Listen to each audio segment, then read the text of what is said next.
लंबी दूरी से आने वाली ध्वनियों को सुनने में मदद करता है कौन? 20 हर्ट्ज वाला। अगर ध्वनि लंबी दूरी से आ रही है, ध्वनि का मतलब समझते हैं? साउंड। अरे साउंड अंग्रेजी शब्द हो गया। ध्वनि का मतलब आवाज़, जो हम मुंह से बोल रहे हैं, यही हमारी ध्वनि है। ठीक है, आवाज़। उदाहरण के लिए हाथी क्या है कि इंफ्रासाउंड के माध्यम से एक दूसरे के साथ लंबी दूरी से संवाद कर लेता है। ठीक है, एक हाथी यहाँ बना हुआ है एलिफेंट, या एक यहाँ है और एक बहुत दूर है। इस यानी 20 हर्ट्ज की ध्वनि से इन दोनों के बीच में क्या हो जाएगा? संवाद हो जाएगा, बात कर लेंगे। सोचो भाई, महान के है? काफी महान है, जो 20,000 से 20 हर्ट्ज से कम की ध्वनि को सुन लेता है। इसका मतलब क्या? 0 से 20 मान लीजिए। इसके अलावा और है,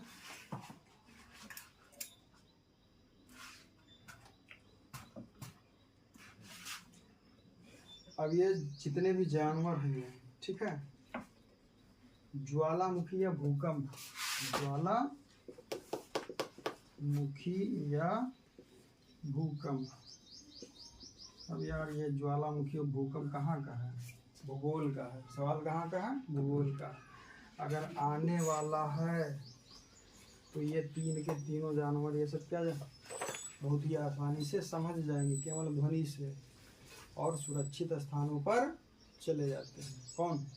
हाथी, भेड़, गैंडे।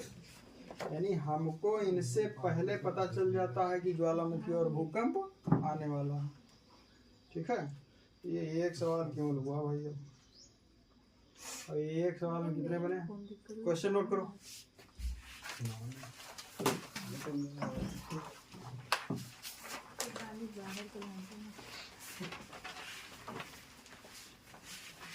जल्दी लिखो भाई। पहला सवाल, सामान्य अध्ययन क्या है?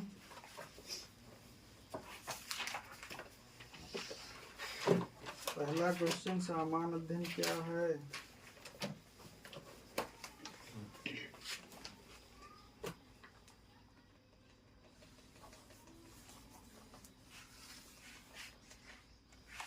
अगला क्वेश्चन,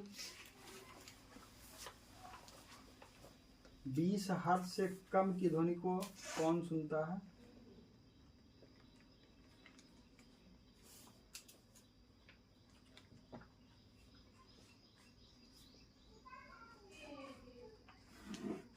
अगला, मनुष्य के कान किस आवृत्ति की ध्वनि को सुन सकते हैं? जल्दी जल्दी लिखो।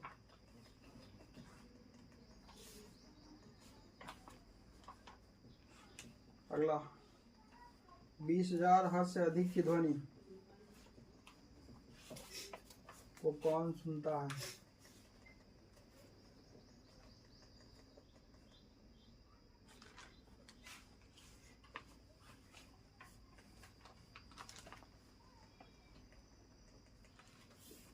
अगला क्वेश्चन, ध्वनि का मात्रक क्या है?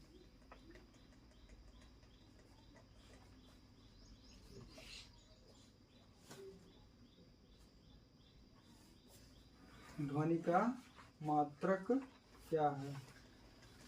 ठीक है,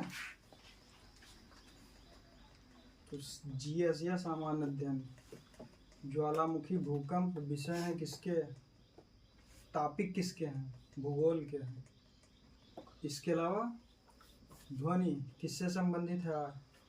साइंस या विज्ञान से संबंधित है।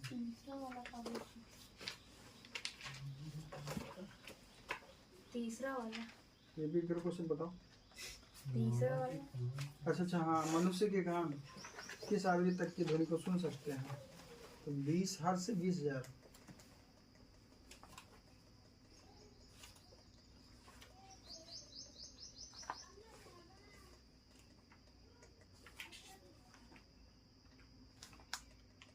बीस हर्ट्ज से कितना?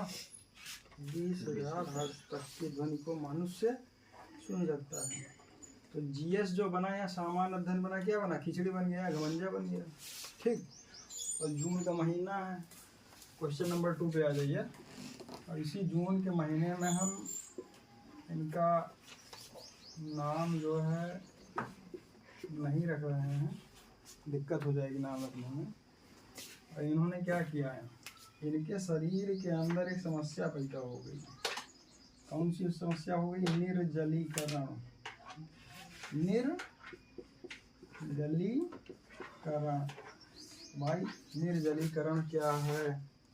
अगर यदि हो जाता है निर्जलीकरण शरीर में, किसमें? मानव के शरीर में किस प्रकार की समस्या हो जाती है या किसकी कमी हो जाती है? 4 विकल्प दिया गया, sodium chloride, potassium chloride, RBC, WBC.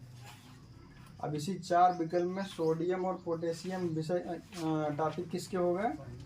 Science के हो गए। और साइंस में किसके हो गए? केमिस्ट्री में हो गए। आरबीसी और डब्ल्यूबीसी किसका हो गया? बायो का हो गया। ठीक है, तो 4 में से किसी एक की कमी हो जाती है, इससे निर्जलीकरण के कारण। निर्जलीकरण के कारण जो कमी होती है, तो पहला है इसमें सोडियम क्लोराइड। ठीक, निर्जलीकरण के कारण इन्हीं में कमी होगी। पहले क्या होगा? जल की कमी हो जाएगी। इसके बाद जल के बाद आ जाता है सोडियम और पोटेशियम। ठीक है, सोडियम पोटेशियम। ठीक, ये 3 चीजों की कमी हो जाती है। ठीक है, सोडियम की कमी के कारण, सोडियम की कमी के कारण प्यास ज़्यादा लगती है। डॉक्टर साहब क्या करेंगे? अब निर्जलीकरण हो गया है भैया, तो डॉक्टर साहब क्या करेंगे? बोतल टांगने वाला है, एक बोतल लगा देंगे आर्यन।